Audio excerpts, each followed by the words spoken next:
Where? Really? At Jedicon? Where's C-3PO? Is he around? Oh, really? Okay, okay. I'll see you later. We have a drink later, yeah?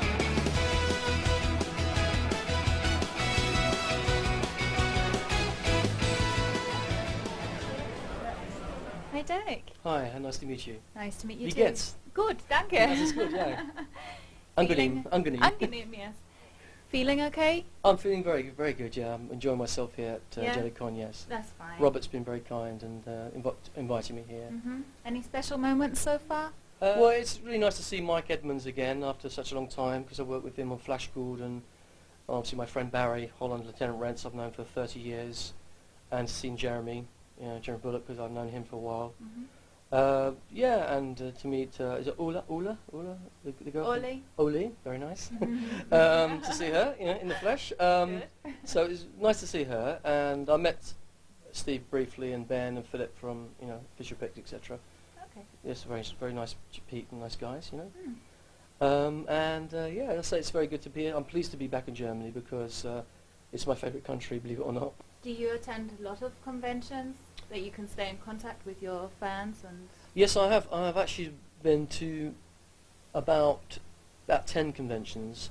I was invited to Japan last year, just myself, because of my action figure Rebel Honor Guard coming out, and so it was just me, and I was treated like a star for a week, which is very nice, because I'm not a star really. I'm just a normal guy, and it was a wonderful time. I love the Japanese, and everything was fantastic there. so you get a lot of fan mail. I then? actually do, actually. I initially got it through Equity, because about 2006 was when I first started doing conventions.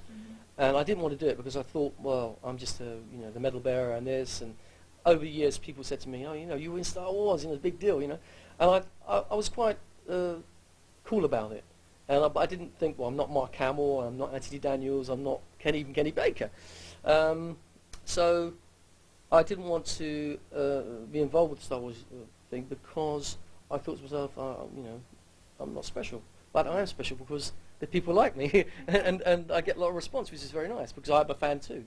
How did you get your part in in Star Wars: A New Hope? New Hope.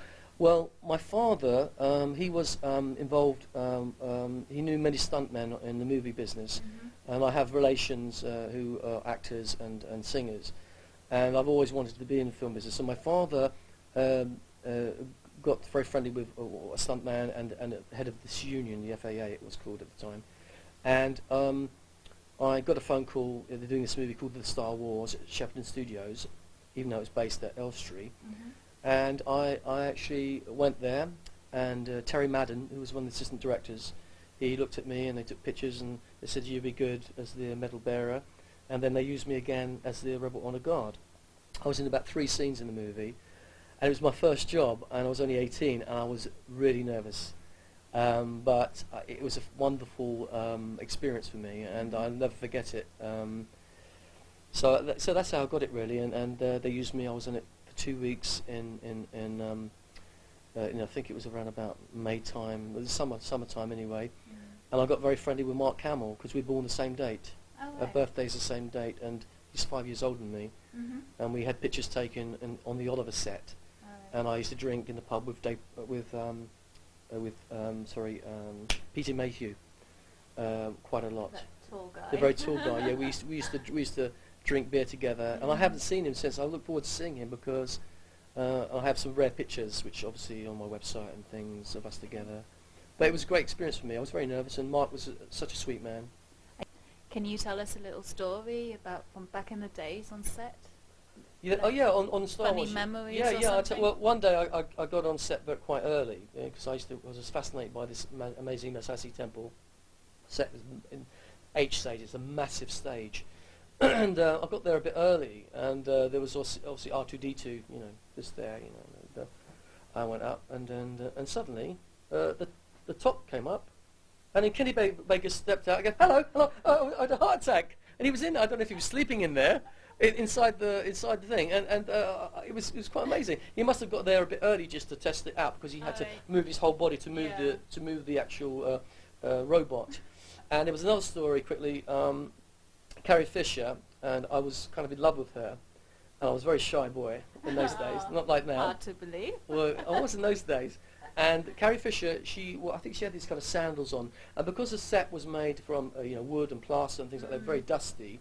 One day I could see she was uncomfortable. She had like a piece of wood right. splinter. Splinter. She's doing this, so went up to her and said, "Are you okay?" She said, "I got the splinter. I got something in my foot." So let me do it. So I went down. I went red, very red, and then I pulled the splinter out of her foot, and then she got up and she said, "Oh, thank you, Derek," and she kissed me on the cheek. And I went red as I was saying in an interview before. I went red as the Imperial Guard. It was so red. You're so beautiful. Oh, thank And you. so lovely.